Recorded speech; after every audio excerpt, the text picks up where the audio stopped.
नमस्कार, मैं हूं विजय श्री और आप देख रहे हैं यूबी न्यूज। आज की रिपोर्ट में हम बात करेंगे कि कैसे कनाडा ने अपने स्टूडेंट डायरेक्ट स्ट्रीम यानी कि एसटीएस प्रोग्राम को बंद कर दिया है और इसका भारतीय छात्रों पर क्या असर पड़ा है।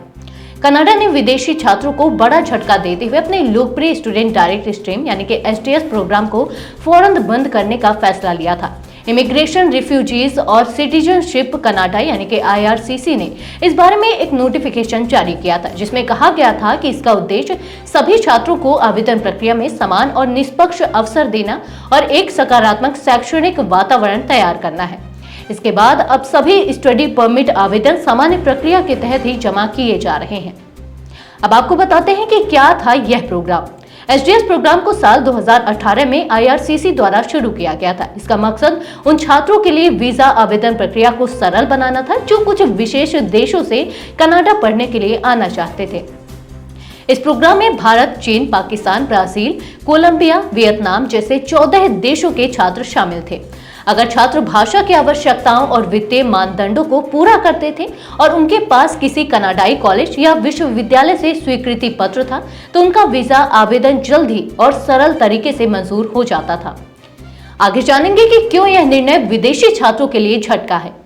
एसटीएस प्रोग्राम के तहत छात्रों की स्वीकृति दर बहुत उच्च थी, लगभग 95%, और वीजा प्रोसेसिंग का समय भी केवल 4 सप्ताह था, जो सामान्य प्रक्रिया के मुकाबले बहुत कम था।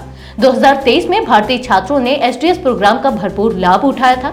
दरअसल 2022 में 80% भारतीय छात्रों ने एसटीएस का इस्तेमाल किया था, जो पिछले सालों के मुकाबले काफी ज्यादा था। आइए अब आपको आगे बताते हैं कि एसटीएस बंद करने का कारण क्या है।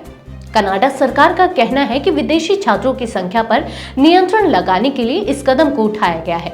पिछले कुछ सालों में कनाडा में छात्रों की संख्या काफी बढ़ गई थी और अब संसाधन और रहने की जगहों की कमी महसूस हो रही है। सरकार ने 2025 तक विदेशी छात्रों की संख्या पर कैप यानी कि सीमा लगाने का निर्णय लिया है।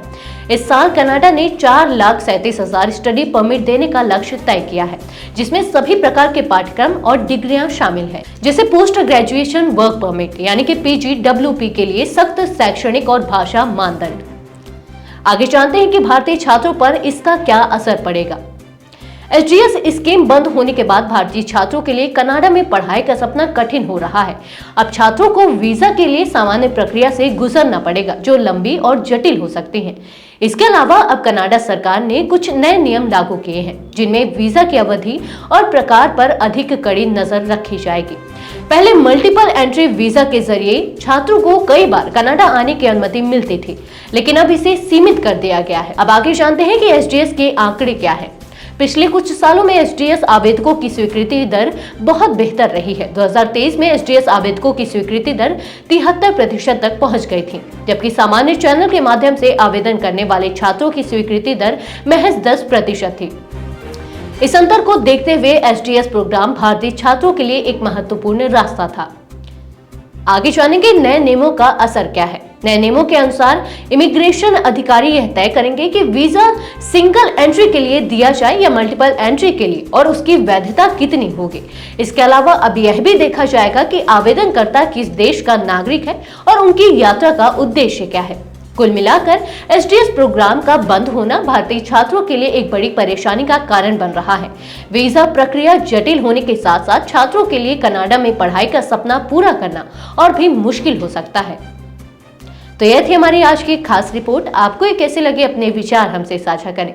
इस वीडियो को लाइक और शेयर करें, साथ ही चैनल को सब्सक्राइब करें। यूबी न्यूज आपके लिए लाता रहेगा देश विदेश से जुड़ी ऐसी ही तमाम खबरें। तब तक के लिए धन्यवाद।